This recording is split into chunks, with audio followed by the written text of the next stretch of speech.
To watch him. I really remember that. I preach now. Preaching. Not by now we see me out of Ghana. When they do me, I say, "What do I share you? Not to be someone." Your Excellency, on behalf of His Royal Majesty, the King of Asante, you are warmly welcome to Manhyia Palace. And as custom demands, I would like to ask of your mission here this afternoon. It's a great privilege and honor for me to be here today.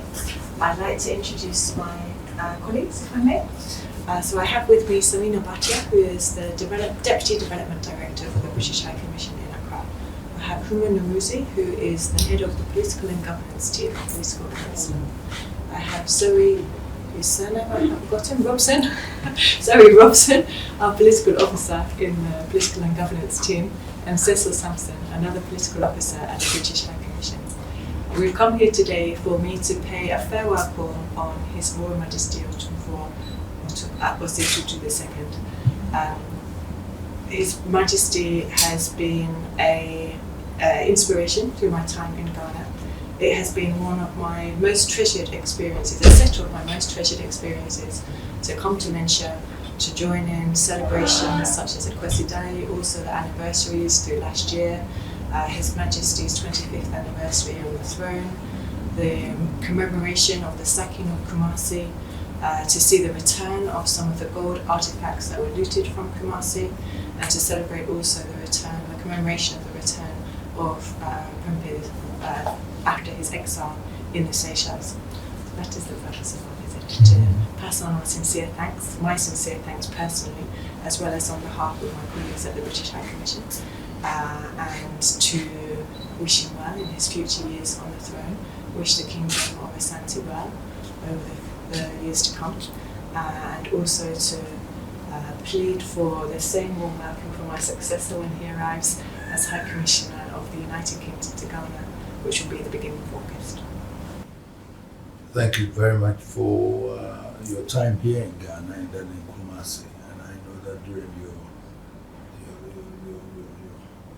time here, you did so much to bring Ghana and Britain together more.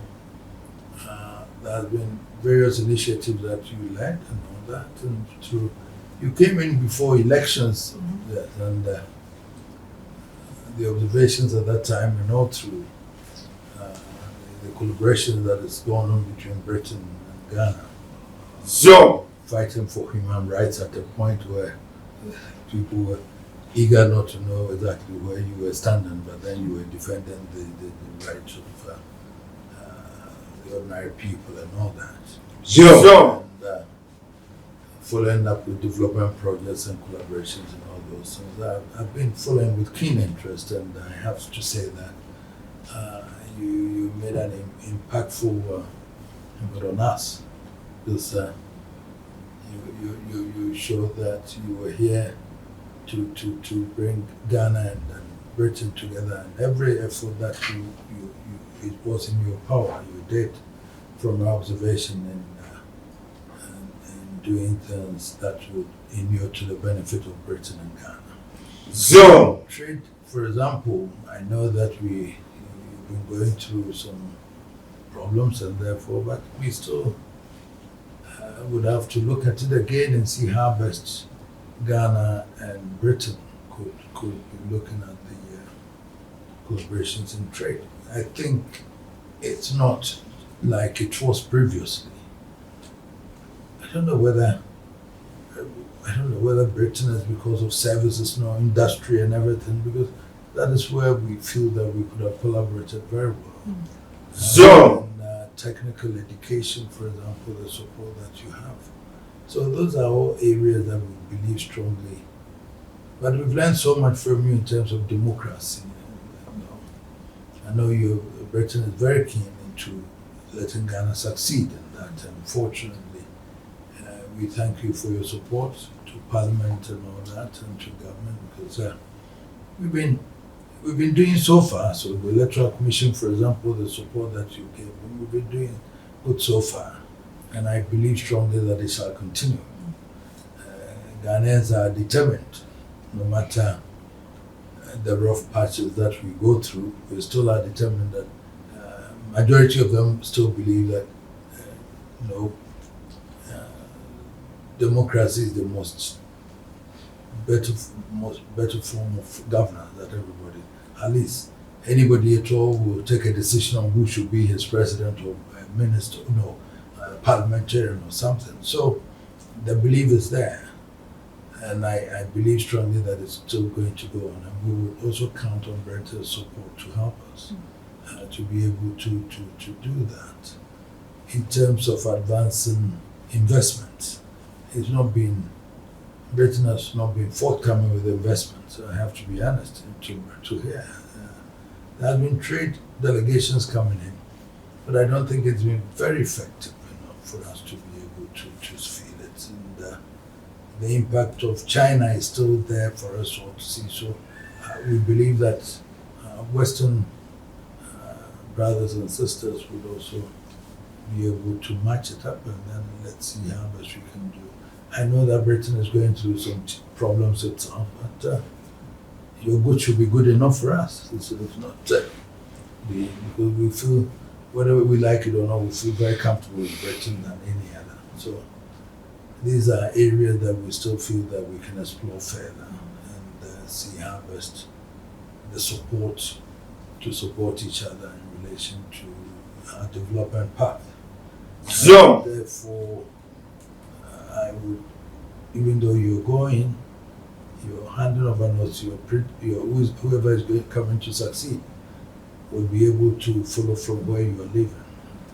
And that you are leaving a shoe that is, your performance has been so great, appreciated, that whoever succeeds must be able to continue from there. So that I know. You made yourself accessible to everybody, and the impact has been great to many people in Ghana. Because the British High Commissioner was found with an open door policy where everybody had access to you, and that helped in the relationship and the confidence that people had. So even though your duty tour is there, we wish you well in all your endeavors, and I believe strongly that your family also enjoyed us, and you would, wherever you go, you should know that Ghana is still a home for you anytime, and we will always be glad to have you here. So continue to be an advocate for Ghana wherever you are, and we assure you that we'll do the best that we can also to follow the path of democracy to about peace. Economically, the turbulence up and down and all those things, but I believe strongly that we will get it right at a point. And therefore, those are all areas that we feel that Britain can also support us in terms of technical support and everything. So we thank you very much for this visit. It's not too soon, but we wish you well. And look forward to seeing you soon, wherever you are. But I know you're leaving your colleagues in with a good High Commission that you brought it to a level where everybody is very comfortable and happy with it. And I'm sure they will continue with that also. So thank you very much. Thank you for supporting her during her duty tour. And I know that you're all proud that you did a good work for her. So I thank you very much for coming. Thank you very much.